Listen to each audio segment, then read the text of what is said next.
Salut à tous, c'est Nicolas MB, réalisateur, monteur, vidéaste.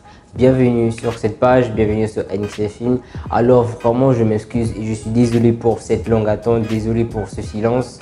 Parce que j'avais commencé le premier épisode des vidéos tests derrière la caméra. J'avais commencé la première vidéo, vous avez été nombreux à réagir face à cette dernière. Quoi? Ma tête? Ah ouais, ma tête. Ah ouais, non mais ne posez pas de questions. La morale, c'est juste de ne pas aller vous faire coiffer chez n'importe qui en fait. Parce que je ressemble à rien là, franchement. Et il fallait que je fasse cette vidéo. Et bref, là n'est pas le sujet. Bienvenue sur cette chaîne, bienvenue sur NXF Film. On va faire des tests, des comparaisons d'appareils. Et vraiment selon nos moyens et selon nos budgets en fait.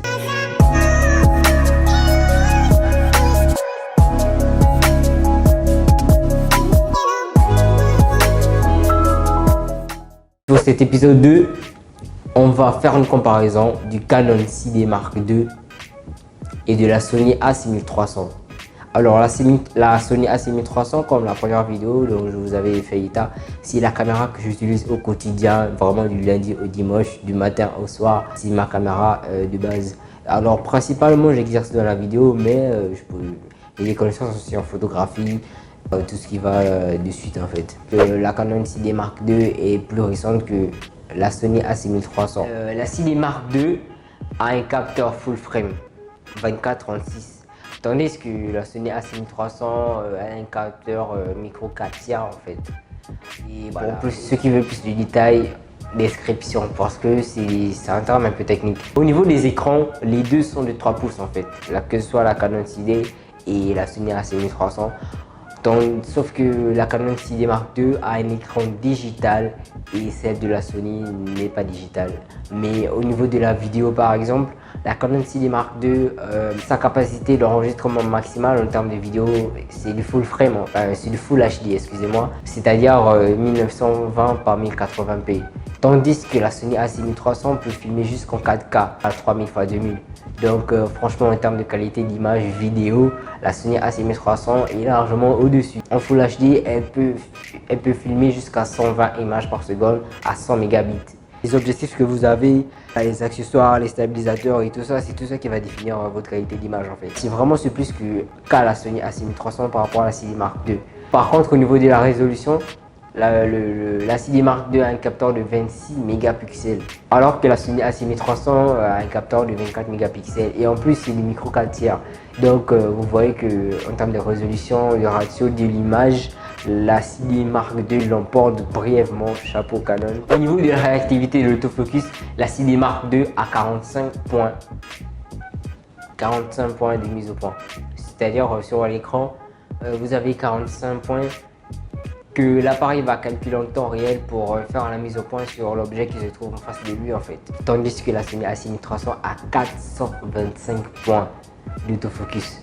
Donc naturellement la Sony A6300 en termes de mise au point va être plus rapide que la 6D Mark II en fait. Par exemple là j'ai mis mon téléphone devant ma caméra, ma Sony A6300 avec un 50 mm 1.8. Vous voyez que la caméra a tout de suite fait le point sur le téléphone automatiquement très rapidement. Si j'enlève, elle refait le point sur moi. Si je remets le téléphone, elle refait le point sur le téléphone. Et on peut calculer tout le temps en fait, le temps effectué pour que la caméra fasse le point sur l'objet qui est en face.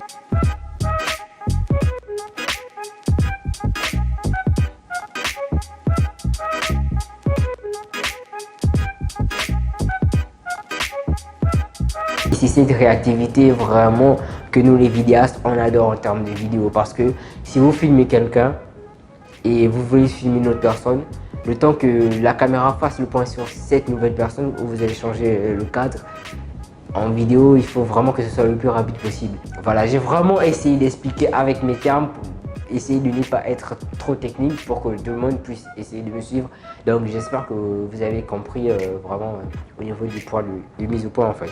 Alors au niveau des ISO, la montée en ISO, Canon a fait un maximum d'efforts parce que la 6D Mark II en basse lumière gère parfaitement. Mais la Sony A6300 pour son année de sortie 2016, franchement c'était une prouesse technique. Si vous êtes plutôt photographe, je vous conseille la Canon 6D Mark II parce que en termes d'image, en termes de qualité d'image, en termes de résolution pour la photographie, elle est juste magnifique, elle est juste parfaite. Elle est juste parfaite en fait. Mais elle fait aussi de belles vidéos. Mais par contre, la Sony A6300, c'est vraiment pour moi un boîtier fait et pensé pour la vidéo. Donc personnellement, si j'avais ces deux boîtiers, j'utiliserais la Canon 6D Mark II pour la photographie et la Sony A6300 spécialement pour la vidéo. J'espère que j'ai été assez clair.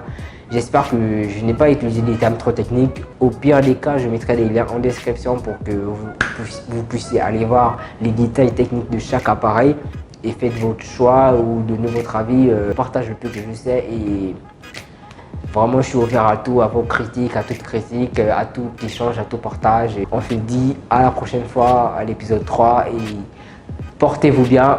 Et moi, je me porte bien. Tranquillement, on est ensemble. Sony Addict. Donc, n'oubliez pas de me suggérer en commentaire ou en inbox des potentielles collaborations, des potentiels sujets pour des prochaines vidéos, des tests, des nouvelles sorties.